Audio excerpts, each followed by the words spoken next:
Today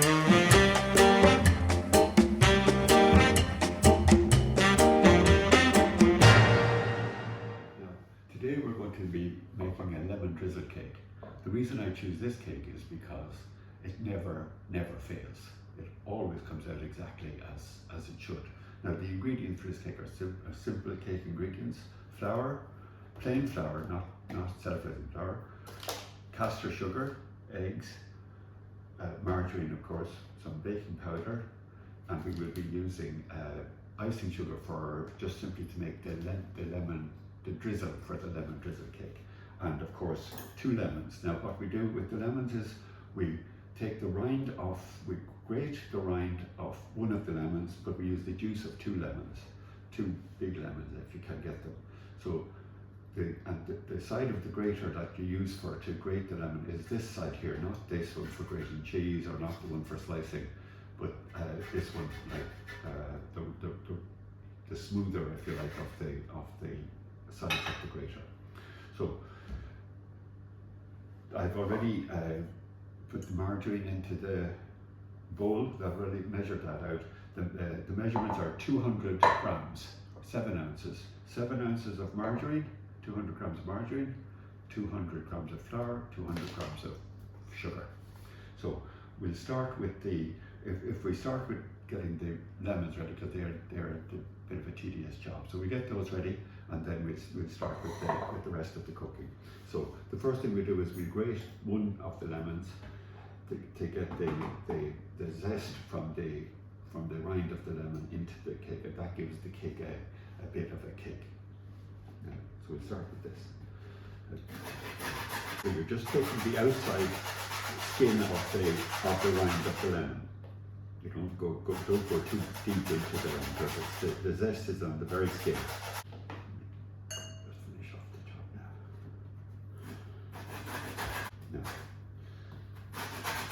So that's really enough of that. When we put that into the cake, that gives a lovely zesty edge to the cake. The next thing we do is there's not much juice in this lemon. I might use a different lemon there's not much, just quite a dry lemon. So I'll use this lemon. Thank you. So we use the zest of a different lemon, just sort of the juice of a different lemon. Now there's just a juicy lemon. So the juice of 2 lemons. Some recipes will tell you to use the juice of 1 lemon. It's not enough. You need 2 lemons to make we get a real lemony taste off this. What we do with this is I'm just going to save half of the juice for the drizzle. I'll put that half of it into a pot, and we'll talk about that later. And the rest of the juice goes into the cake. Now, the cake is basically a traditional cake. Usually, when you're making a Victoria sponge, it's 8 ounces, but for this 7 ounces, it seems to be a better consistency for the type of cake that it is. So we measure out the sugar. I've already measured, as I said, the margarine, 200 grams of margarine in the bowl, and we get 200 grams of caster sugar. 200 caster sugar, and we sieve that into the bowl.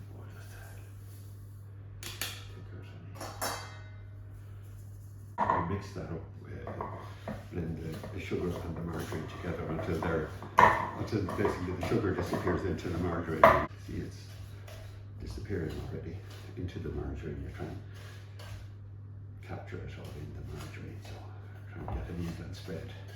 You can see how that's coming together nicely there now. And the next thing we do is we measure out the flour with 2 teaspoons of baking powder. Now the size of the spoons of baking powder is not a heaped spoon, but not a flat spoon either, somewhere in between. That sort of level. 2 of them. Now, before we put that into this, we will put the wet ingredients in here, which is 4 eggs,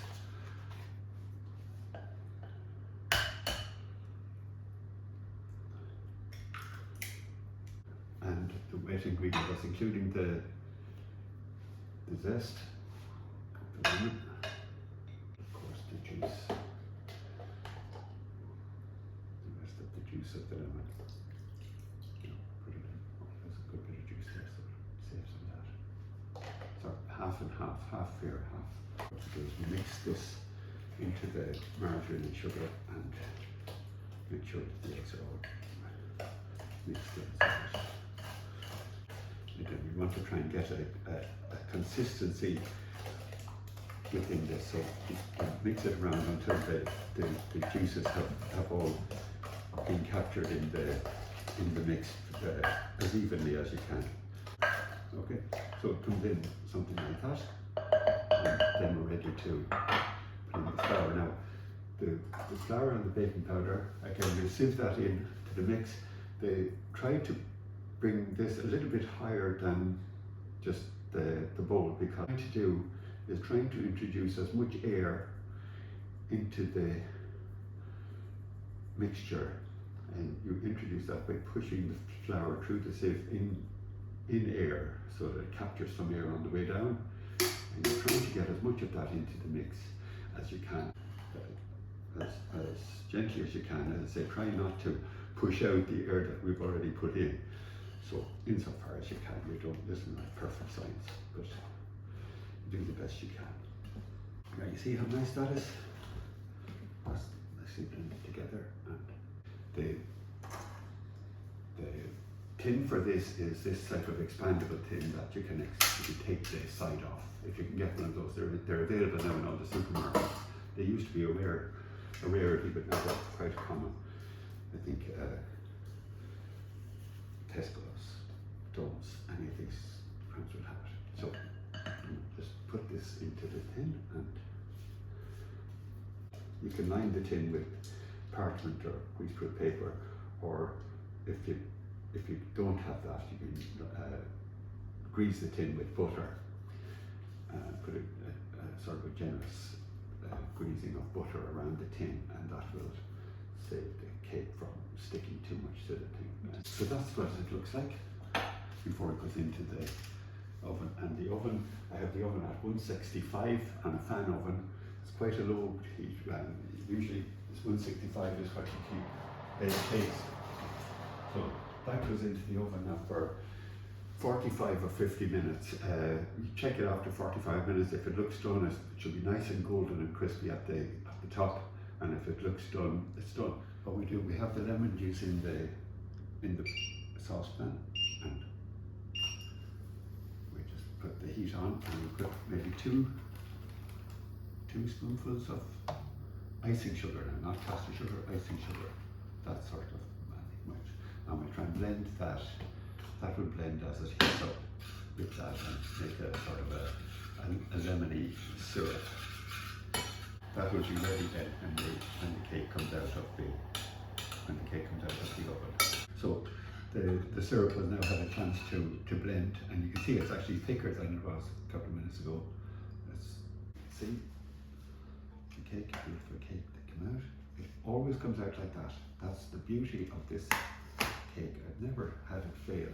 Now that has been in the oven for 45 minutes at 165, and that's a fan oven. So obviously your own oven will vary from that, but you learn. That's the basic thing. Now what we do is, with the syrup, we simply spoon that around the thing, especially around the sides, because the sides are will be drier than the middle. So we put it especially around the sides and let it soak into the thing, and this gives a very almost imperceptible glaze to the final cake. We leave the cake in the tin just to cool down for a moment, and then we can transfer it to the plate for serving.